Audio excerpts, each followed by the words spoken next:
We were just talking about random weekend plans. Matt dropped by my office to catch up. Nothing serious, just two friends killing time before lunch. Then he said it. I think I saw you and Jenna at Oak Ridge Mall last Saturday. You guys were walking toward the parking lot. I almost called out, but you looked like you were in a hurry. I looked up, puzzled. Saturday? He nodded. Yeah, around 4-ish, I think. Jenna was wearing that blue dress she always wears when you two go out. She looked happy. I just assumed you were right there with her. I let out a small laugh. Nah, I wasn't at the mall. I was flying back from Atlanta. Got home late that night. Matt paused. Oh, really? Huh. I must have been mistaken then. Maybe it was someone else. Crazy how you can swear it's someone you know, and it turns out to be a total stranger. He shrugged it off like it didn't matter at all. I smiled, nodded, and we moved on. But later, when I was alone, his words kept echoing in my head. That blue dress, that exact time of day, that look on her face. So happy, so sure. Could he really have mistaken someone else for me? I shook my head. It had to be a coincidence. A simple mix-up. Jenna wouldn't lie. Not about something like that. Still, a strange unease crept in. The kind that starts small, and then grows until you can't ignore it. I didn't bring it up that night. I got home around 7. Jenna was in the kitchen casually flipping through a magazine and sipping tea. She smiled when she saw me, asked about my trip, kissed my cheek like everything was normal.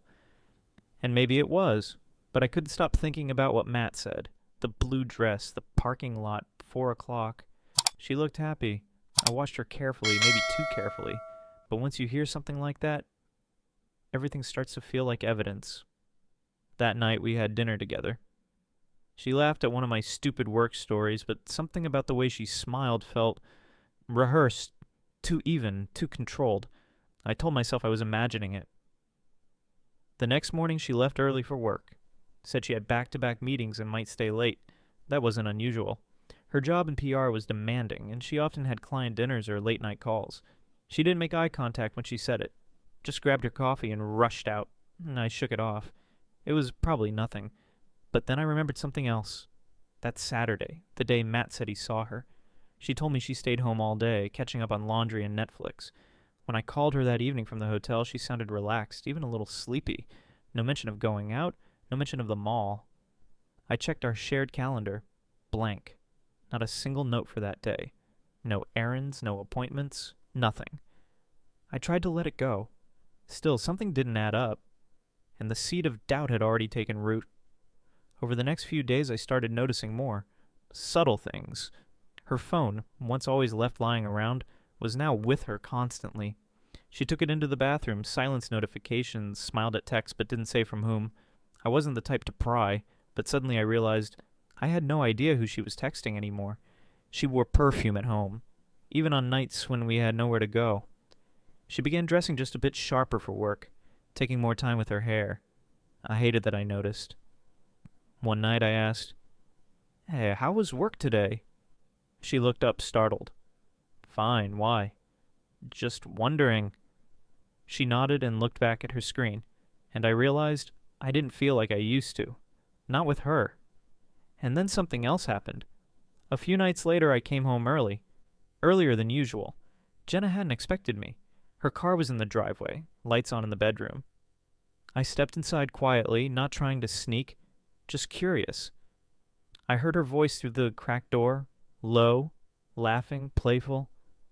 I paused, heart pounding, not from fear, but from that awful tightness when the unthinkable starts feeling real. I stepped closer. I know, she was saying. He never suspects anything. Honestly, it's like he just trusts everything I say. Silence. Then a chuckle. I know. I feel bad sometimes. But then I think, maybe I deserve to be happy too. I didn't move. Didn't breathe. My body went cold. The voice on the other end was muffled. But hers? Crystal clear, gentle, sweet, the kind of voice she never used with me anymore. She wasn't just lying, she was planning to keep doing it. And I had no idea who he was. Not yet. But now I knew. Someone else existed in our marriage. I stepped back, quietly closing the door behind me, pretending I'd never come home early at all. She never noticed. That night she cuddled next to me like nothing had happened. I lay there wide awake, staring into the dark, wondering who she really was. I wasn't going to confront her yet. I needed to be sure. But now I was watching, and this time I wasn't going to look away. The morning after she mentioned her girls' night out, I left for work like normal, but I wasn't heading to the office. I parked 2 blocks away and waited, watching the location of her phone update in real time on my screen. At 5:43 p.m., it stopped. Not near a restaurant, not at a friend's house, but at a boutique hotel across town. My hands tightened on the wheel. I didn't want to believe it, but her location was flashing right there, at a hotel. I waited, parked across the street, half hidden behind a delivery van. At 6:12, I saw her. Jenna stepped out of the hotel lobby, laughing. She looked beautiful, relaxed, confident. Her heels clicked across the pavement, hair bouncing carefree, like she had nothing to hide. And then I saw him. Thomas. My boss. He walked beside her like it was the most natural thing in the world, like this had been going on for a while. He reached for her lower back, guiding her with a casual touch that sent my stomach into knots. She leaned into it, smiling, like she belonged to him. I snapped a photo, but it felt like I was watching a stranger's life fall apart, not mine. That night I didn't say a word. I needed time to process. I needed to be calm when I confronted her, not shaking with rage. So I waited until morning, printed the photo, and left it on the kitchen counter in a plain envelope. Inside, I slipped a short note. Let me know when you're ready to talk honestly. Until then, I'll be staying somewhere else. I left before she woke up. By the time she got home that evening, I had already returned. I stood in the hallway, arms crossed, waiting. The door opened. I heard her heels click against the floor, followed by the sound of rustling paper. Then silence. Jason? Her voice wavered. I stepped into the kitchen. She stared at the photo, eyes wide, hands shaking, like the floor had just dropped out from under her. Wait, this isn't what you think? She stammered. I raised an eyebrow. No? Then what is it? She shook her head quickly, voice rising in panic. He's my supervisor. We were working late. We had wine. It was just to celebrate a big presentation. That's it. Nothing happened. I swear, at a hotel? I asked. My tone was cold. Too calm. She hesitated. We needed privacy. It was just a quiet spot to go over things. I didn't want to worry you. I knew how it would look. It looks like you lied to me. Again. Tears welled up in her eyes. I didn't mean for it to get this far. So it did get that far. She looked away, lips trembling. I made a mistake. I took a slow step toward her. How long?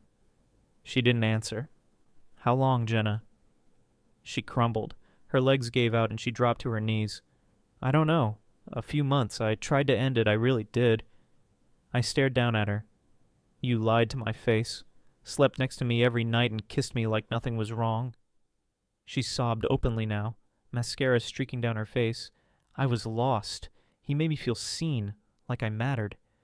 You've been so distant, so caught up in work. Don't you dare blame me for this, I snapped, my voice sharp now. I worked to give us a future. You turned it into a lie. She sank to her knees, reaching for my hand like it was the only thing keeping her upright. Please, please don't leave me. I'll quit my job. I'll never speak to him again. I'll go to therapy. I'll do whatever it takes. Just give me a chance to fix this. I stared at her, at the woman I thought I knew, now sobbing on the floor, begging for forgiveness, but I wasn't sad. I wasn't angry. Just done. You weren't crying last night when you were in his arms, I said quietly. You were smiling, she whimpered. I didn't know you'd find out. I thought I could end it before it hurt you. But you didn't, and now you don't get to decide what happens next. I pulled my hand away.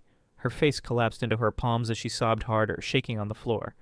I already packed a bag, I said. I'm going to stay at Liam's for a while. She looked up, eyes red, breath catching. Jason, please.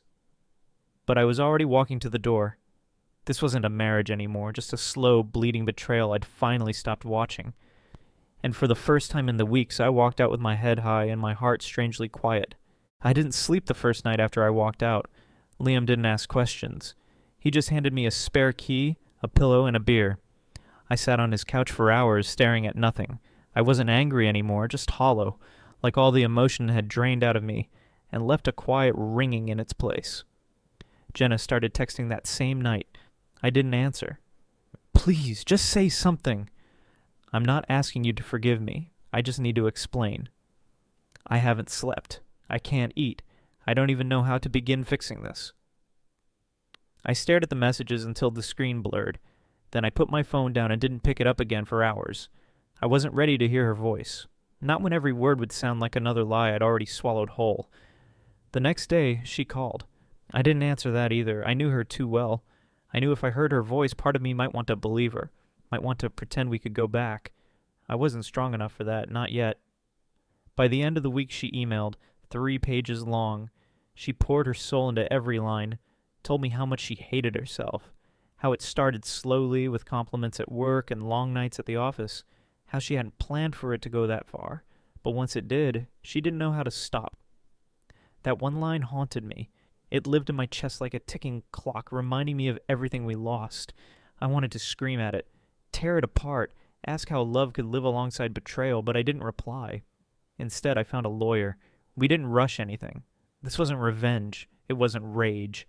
I just couldn't stay married to someone whose every word made me doubt my own memory. Jenna begged for counseling. She promised to quit her job, block Thomas, do whatever it took, but every promise felt like damage control. A frantic cleanup, not a reckoning, not real remorse, and not true change. And it was too late anyway. Word got around at work. I didn't say anything. I didn't have to. People knew. Thomas avoided me in the halls. I didn't care. But I did feel something like satisfaction when I heard his wife had filed for separation. Turns out, karma doesn't need an invitation. Jenna moved in with her sister. I ended up crashing at Liam's longer than I meant to. He never asked questions, just handed me dinner and made space, like only real friends do. Eventually, I got a place of my own, small, quiet, but mine. I started cooking again. I went for walks after dinner. I read books that had been sitting on my shelf for years. Life didn't get better overnight, but it started to feel like it belonged to me again. Some nights were harder than others. I'd lie in bed, replaying things she'd said, trying to figure out when the shift happened, when we stopped being us and started being two people pretending. At some point, the silence stopped cutting. It didn't sting anymore. It just felt still, peaceful, mine. 3 months passed. Then one night, there she was, standing on my doorstep like a memory. No makeup, no heels. Just Jenna, raw and small and silent. Just Jenna, standing there with a framed photo in her hands. It was from our honeymoon, her favorite. We were laughing, caught mid-motion, totally unaware of the camera. I still look at this every morning, she said softly, and I ask myself how I could ever throw that away. I didn't say anything. I just looked at her, the woman I used to know, and I didn't feel hate or love, just distance. She stepped forward. I'm not here to change your mind. I just wanted to say goodbye, the right way. I nodded. She held out the photo. You can keep it or throw it out, whatever you need. I took it more out of reflex than anything else. I'm sorry, she whispered, tears glistening in her eyes. I really am. I believe you, I said quietly.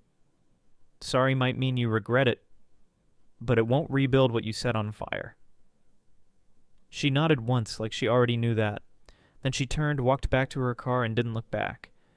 And I stood in the doorway, holding the past in one hand, and finally, ready to let go of it. Some betrayals don't come with shouting or slammed doors. They arrive in silence, in missed calls, vague excuses, and lies wrapped in the same smile you used to trust. They creep in when you're too tired to notice, too trusting to question, and too in love to see what's right in front of you. I used to think cheating was about sex, about impulse, about temptation. But what Jenna did, it wasn't just about that. It was about entitlement, about hiding behind the safety of our marriage while quietly building a second life, when I was never meant to see. It was about choosing what felt good over what was good, and then pretending it didn't matter until she got caught. That's the part that hurts the most. Not the act, but the decision. The conscious choice to lie every single day. And when someone lies to your face, calmly, clearly, while looking straight into your eyes, it doesn't just break trust. It breaks your grip on reality. It breaks something deeper than trust. It breaks your sense of reality. You start questioning everything, the memories, the moments, the I love yous. And then the worst question of all, was any of it ever real? I felt like a ghost in my own life, but even in that silence, I still had me. Broken, maybe, but standing. Jenna begged for forgiveness. She cried. She offered to change. And maybe once upon a time that would have worked. But not now. Not after everything. Because sometimes, I'm sorry doesn't mean redemption. It just means you finally looked around and saw the ashes. Walking away didn't feel like strength. It felt like grief, like burying the version of my life I had planned down to the smallest detail. But day by day, I started breathing again. I started eating in real meals, sleeping through the night, laughing at dumb TV shows. Little things, quiet things, but they were mine. Now when I wake up, there's no tension hanging in the air. No forced smiles, no pretending to be okay. Just peace. And it's quiet in the best way. I've learned that love is not a reason to stay. Respect is. And when respect is gone, all the love in the world can't glue the pieces back together. Forgiveness, I've learned, isn't a gift you hand to them. It's a release you give yourself, so their poison doesn't stay buried in your ribs forever. It doesn't mean you forget. It means you stop letting their choices define your worth. And maybe that's the real lesson here. You can survive betrayal, you can outgrow heartbreak, you can walk away from the person you once thought you'd die without and be better for it. So let me leave you with this. If you found out your partner betrayed you, not by accident but by choice, would you fight for what's broken or walk away and fight for yourself? Funny thing, I haven't seen that blue dress since. I made my choice and I don't regret it. What would yours be?